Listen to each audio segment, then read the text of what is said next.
गिबियावनो बयखौबो बड' निउस इउटुब चेनेलनि गोदान खौराङाव बरायबाय। नोंथांमोननि थाखाय बे समाव माखासे खौरां लाबोदों।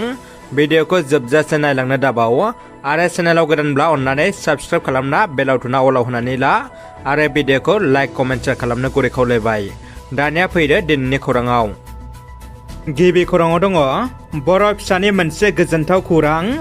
बर' हारिनि थाखाय गेलेनायनि फारसे मोजां खौरां। फिन आरोबाव माहारियारि थाखोनि गेलेनायाव जाफुंसारदों बर'नि सानै आगोमा फिसाया।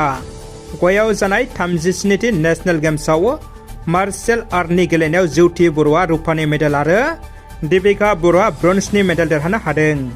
बिथांमोननि देरहासारनाया रायजोजों लोगोसे बर' हारिनि देरगानाय लाबोदों।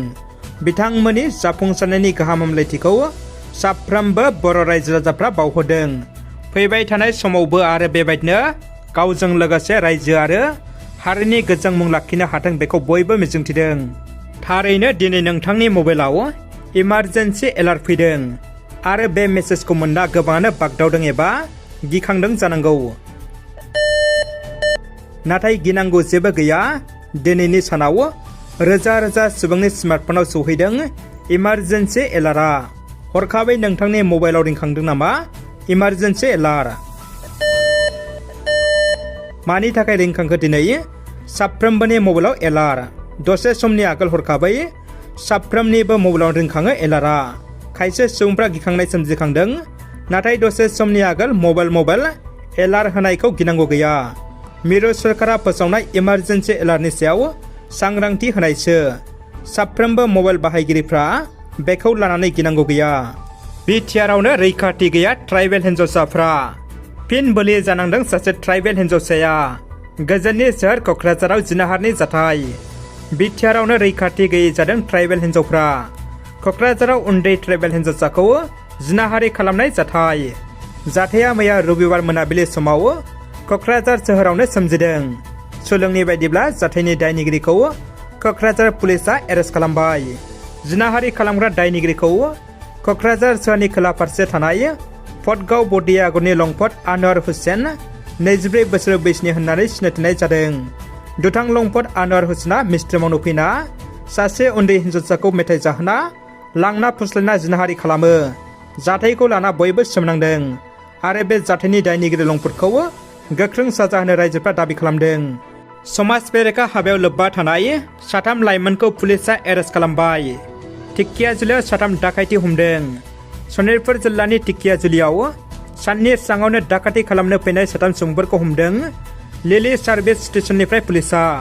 हमजानाय दाखाथि हानजाखौ फारियै दिपजयति राभा, सबिन राभा आरो इब्राहिम आली होननानै सिनायथिनाय जादों। हमजानाय दाखाथिनिफ्राय गंसे पिस्तल आरो नाम्बार गैयै गंसे पालसार मटर साइकेलखौ हमनो हायो। मन्त्रि, एमएलए, एमपि, एमसिएलए राजखान्थिगिरिफ्रा बिसायख'थि जाबाल'सो रायजो राजाफोरखौ गोसोखाङो।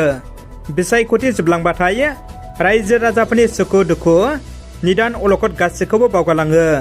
चिरां जिल्लानि बेन्दोङाव थानाय खुंग्रिं भिस्टिसनि खोला सिमला बागान नर्थ थाराइबारि हपा बस्ति मख'नापारा गामिनि रायजो राजाफ्रा हान्था मेलानि थाखाय गोबां जेंनाजों मोगा मोगि जानो गोनां जादों। थांनाय 17 बोसोर बिपिएल सरकार आरो 3 बोसोर आथिखालाव खुंथाय गोआव थानाय इउपिपिएल सरकाराबो सुस्रांनानै होआखै। मोजां लामा, मोजां दालां गैयिनि थाखायनो फरायसाफोरजों लोगोसे गंब्रै गामिनि आबादारि बिथांमोनाबो गोबां जेंनायाव गोग्लैदों।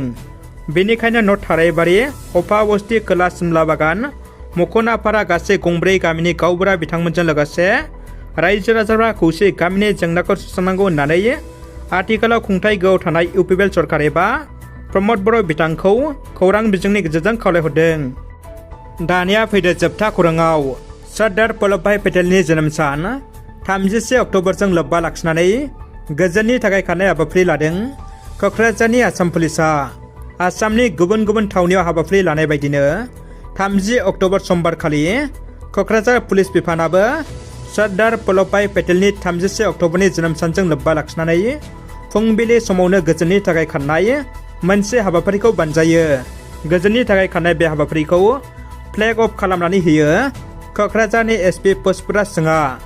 बे खारनाया क'क्राझार सोहोर जोहोलाव दैमालु लामायाव जेडि र'डआव थानाय आसाम वेल पुलिस पइन्टनिफ्राय जुरिजेननानै क'क्राझार सोहोरनि डनबक्स थिनालि दावहारु बाजाज बाइक श'रुमसिम खारबोनानै फिन आसाम वेल पुलिस पइन्टआव जोबथा होयो।